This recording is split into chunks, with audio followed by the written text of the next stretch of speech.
Good morning, students, and welcome to the class of English. Children, today this is a revision video for grade 11. And children, in this video, I'm going to discuss chapter birth. Okay, this is for grade 11. And see, this chapter focuses about the problems which a doctor faces. Right, so and this is written by A.J. Cronin. So here and children, I'm just telling the summary because the chapter I have discussed in detail in my previous videos. So you can watch the videos from there. Here you can have a gist of the chapter. Alright. So it was nearly midnight when Andrew mentioned the young doctor reached Brangoyer. He found Dr. Joe Morgan waiting anxiously for him. Alright, so Andrew mentioned was a doctor and a young doctor. Okay, and Joe Morgan was a driller who used to work in a mine. So when Andrew Manson returned, he just saw that Joe Morgan was waiting for him.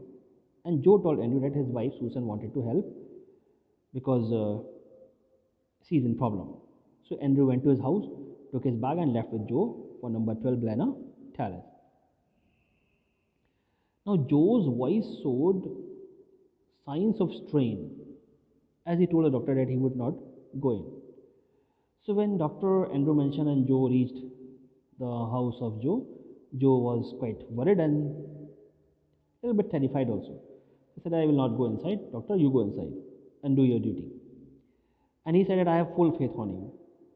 So a narrow stair led up to a small bedroom. He found two women beside the patient. One was Mrs. Morgan's mother. She was a tall, grey-haired woman of nearly 70. The other was a stout, elderly midwife. The old woman offered to make a cup of coffee for the doctor. The experienced women had realized that there must be a period of waiting. So an elderly woman was there. She was tall, grey-haired.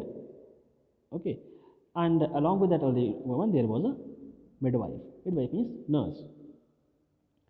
So elderly woman may be the mother of Joe's wife or Joe himself.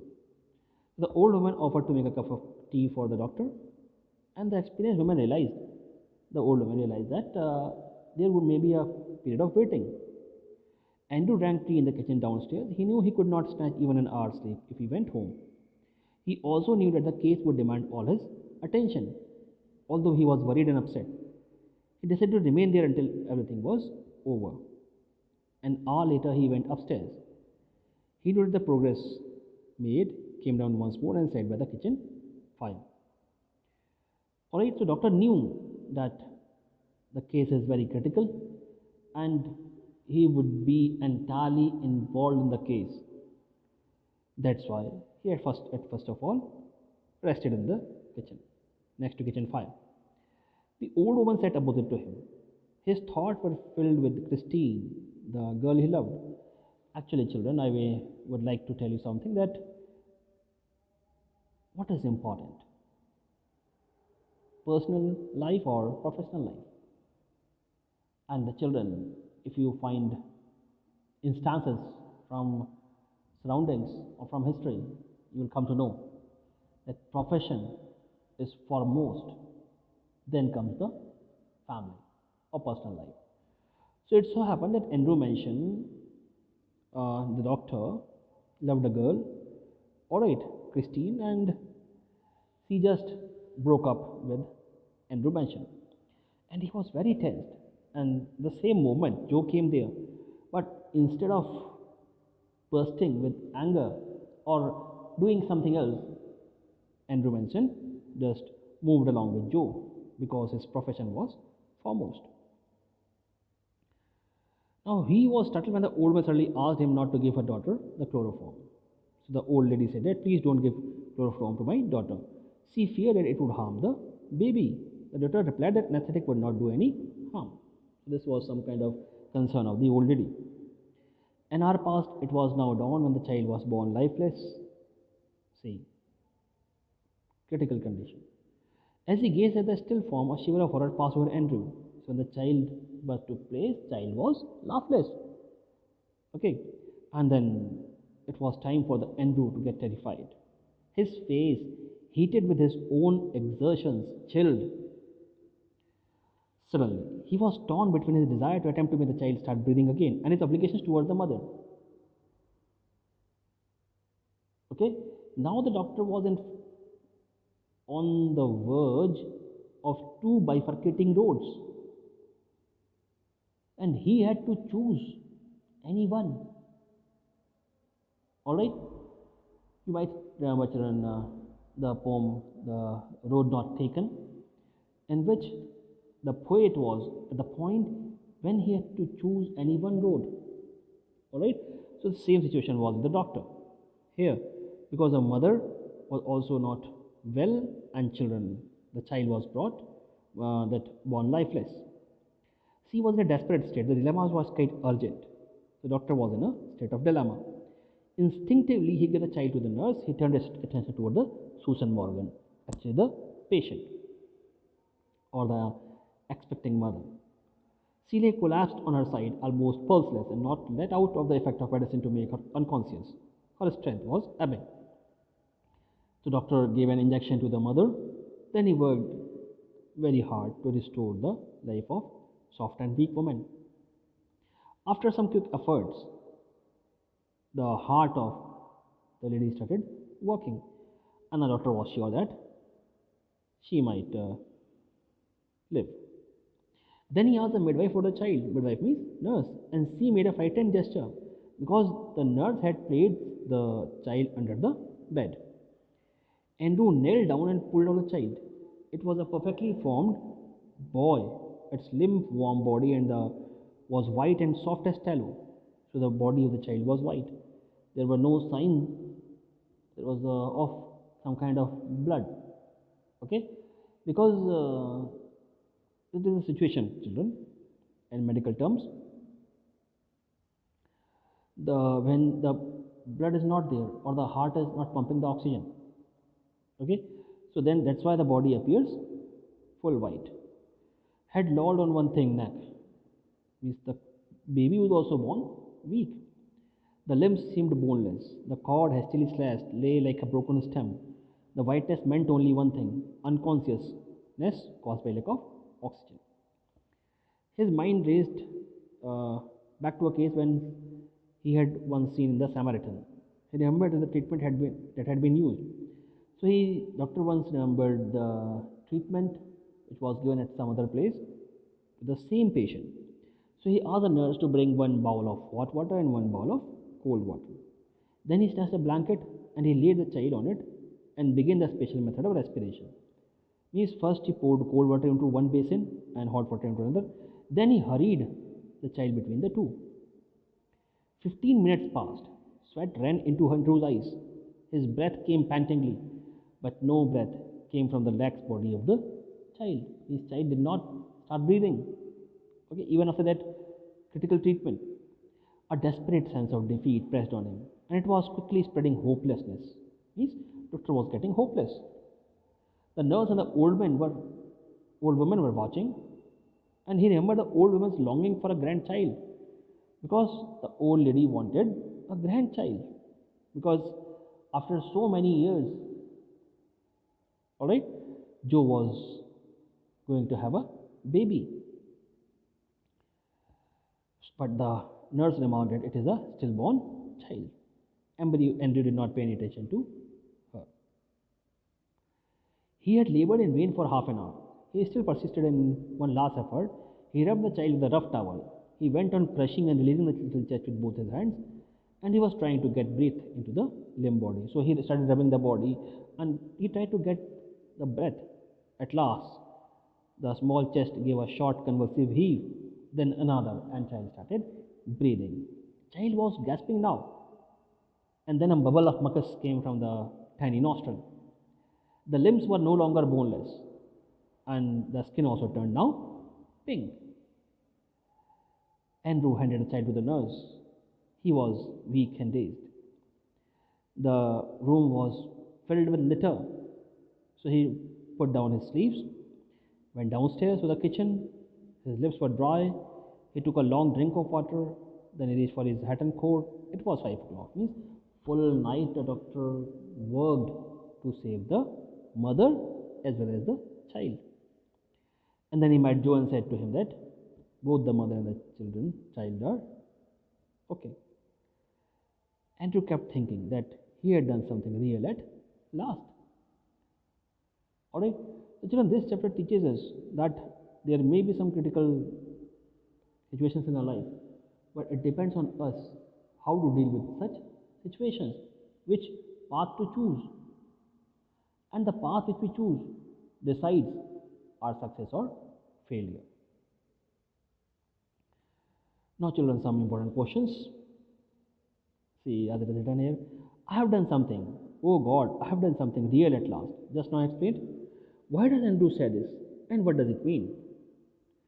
Children, young doctor Andrew mentioned had done a commendable work, and his exclamation is justified. Okay, you know, he was, as a young doctor, he was able to save 2 lives. It was quite a marvelous job for him.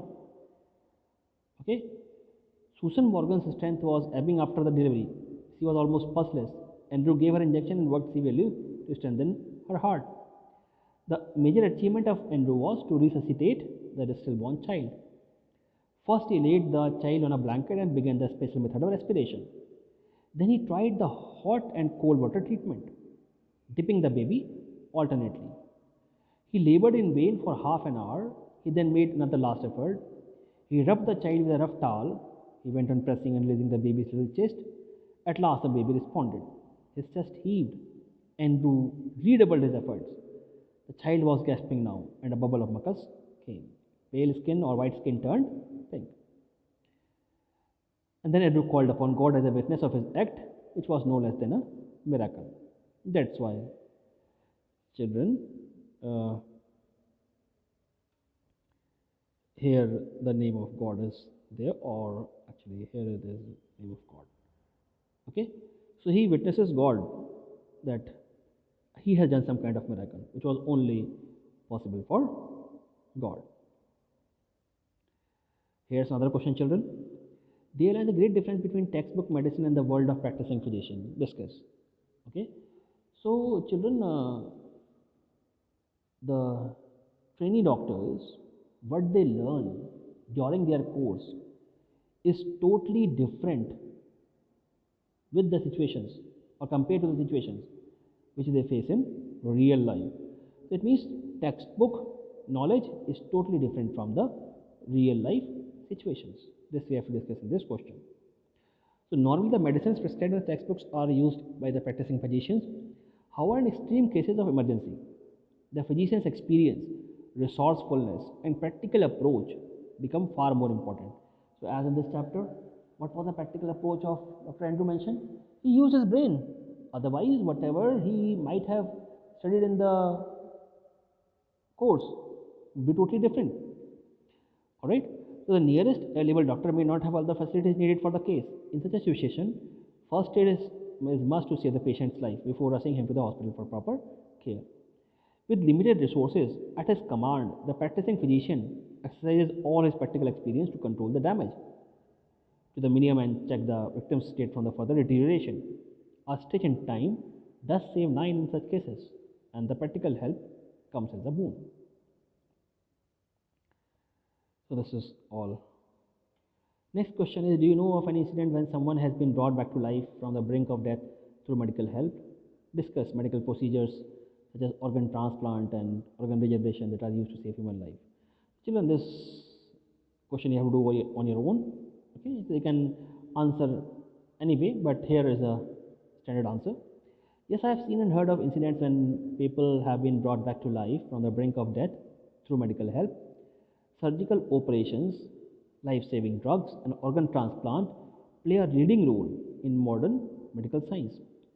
Leading hospitals in advanced countries have facilities for medical procedures such as organ transplant and organ regeneration. Blood bank and eye bank are quite common. Nowadays, people willingly donate various organs of their body to the hospital after death. The techniques of organ regeneration help to preserve them for a certain period and use them for transplanting the defective organ of another patient. Nowadays, eye, heart, kidney, and liver are being transplanted. The time is not far when artificial human organs will be made in laboratories from non-human sources. Here are some short answer type questions, children. Who was Joe Morgan? So he was a driller in Blaney. Okay, he used to work in mines. And why had he been waiting for Dr. Andrew mentioned? Now his wife Susan was expecting a child. All right, and they had been married nearly 20 years ago, and they were expecting their first child. That's why Joe was waiting for the doctor for the safe delivery of the Susan. Where did Joe lead Andrew, and why did he not go in with the doctor? So Joe Morgan led Andrew to his house, 12 Brenner Terrace.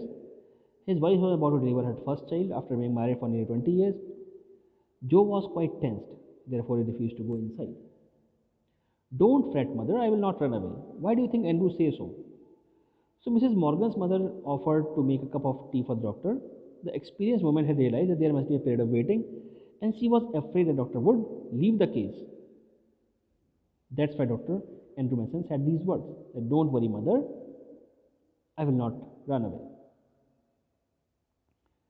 Why did Andrew decide to remain there until everything was over? So Andrew had reached Bangalore at about midnight. He was very worried and upset. He needed some rest and sleep. He knew that he could not sleep even for an hour if he went home, because he was already having a different kind of tension of his that is girlfriend. Okay, and who was that lady? The girl whom Andrew mentioned loved. So he knew that if he would go home, he would not be able to sleep. That's why he wanted to remain there until everything was over. So, children, that's all in this video. Hope you would like it and get benefited from it. Alright, children, this is a revision video, and again I'm saying for the proceedings and the details about the chapter, you can go to my previous videos and get benefited. That's all for today, children. Thank you.